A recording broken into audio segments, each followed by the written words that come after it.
Alrighty, this is an experiment to see if I can do a real quick and dirty demonstration in Zoom and get a video from that. So we're looking at Keiko Okamoto's knitting stitches. It's pattern number 48, pretty much alternating 2 rows of the light, 2 rows of the dark. And the stitch repeat is, I marked the red outline. It's stitches 1 through 4 and rows 1 through 8. At this point, I'm going to begin with row 1. I have completed the first 4 setup rows. Actually, I've completed more than that because I did a little bit more of the swatch. But this is your cast on, so casting on in white, purling back, changing to purple, knit, knit, slip 1 all the way across and purl back, slipping always with the yarn in back so that we don't see the bar across the front of the work. Now we have the slightly trickier part, but it's really not that bad. Okay, untangle my yarn in here. So I'm beginning row 1. It is the white color. First 2 stitches are knit, knit. So knit and knit. Now, what I'm going to do is what appears in this teeny weeny little swatch in row 5, a teeny weeny little description in row 5. So we change to color A. Now you want to go in front of stitches 1 and 2, and you want to insert the right needle into stitch 3 as if to knit it. And you can see that I had to kind of goose it with my thumb a little bit to get in knitwise. Then swivel that needle around, go into stitch 1 knitwise, and let stitch 1 come off the left needle. Only stitch 1. So what we want to see is this. Stitch 2 is the purple, stitch 3 is the stretched one. Swivel the right needle around, knit stitch 2, and let stitches 2 and 3 come off the needle. Then use the tip of the left needle to pass them over the middle stitch.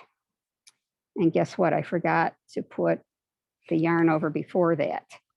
So I'll have to correct that. We'll do another couple of these.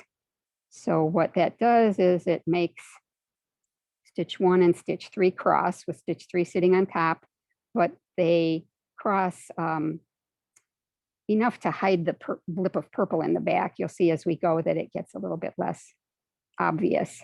I'm also working this at a fairly loose gauge so it's visible. Therefore, it might be easier when you're at a slightly tighter gauge. Okay, so then after the double decrease, we have a yarn over and a knit stitch. So now we have the same 3 stitches again.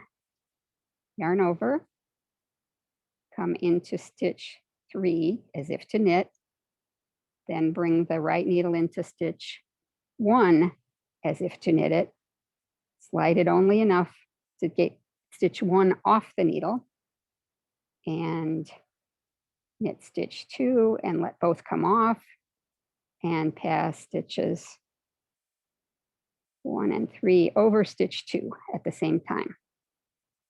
Yarn over, knit, yarn over. So I'm going to read the words. The words do match the action. It's just that, you know how it's hard to describe something in knitting with words, and it's often easier to see it as a demo. So yarn over, then with the right needle go in front of stitch 2 and pick up stitch 3. So we're going to go into stitch 3 knitwise, into stitch 3 knitwise, then into stitch 1 knitwise, let stitch 1 slip off the left needle like that, knit stitch 2 and let stitches 2 and 3, 1 and 3 come off, then pass over, pass those 2 stitches over, stitch 2, yarn over, and knit 1. Got a couple more to do for this row, and we're pretty much done. Okay, into stitch 3 as if to knit, into stitch 1 as if to knit, and gently ease it off the left needle. Bring the right needle around and knit stitch 2. Let all those stitches come off. Pass the first 2 stitches over the second one, and you're done. And guess what? I forgot to do my yarn over, so I'm going to fake that. And yarn, you can see how easy it is to forget those yarn overs. So recite them to yourself. And then we have the yarn over and a knit stitch. Here's the last one in this row.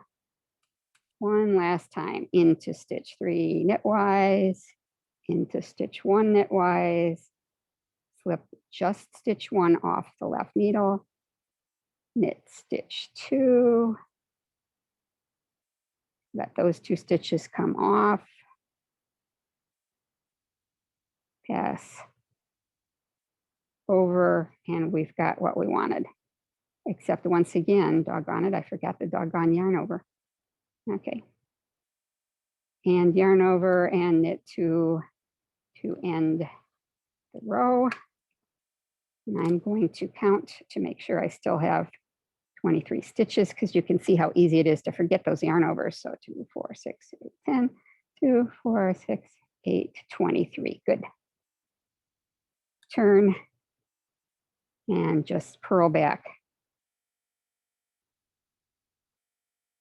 with white.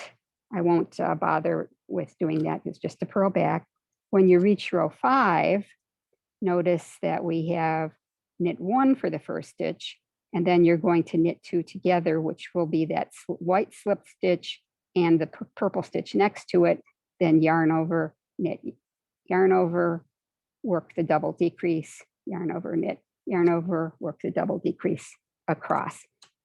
It simply moves the pattern repeat over 2 stitches to the right so that we get this, the offset. And I hope that'll help.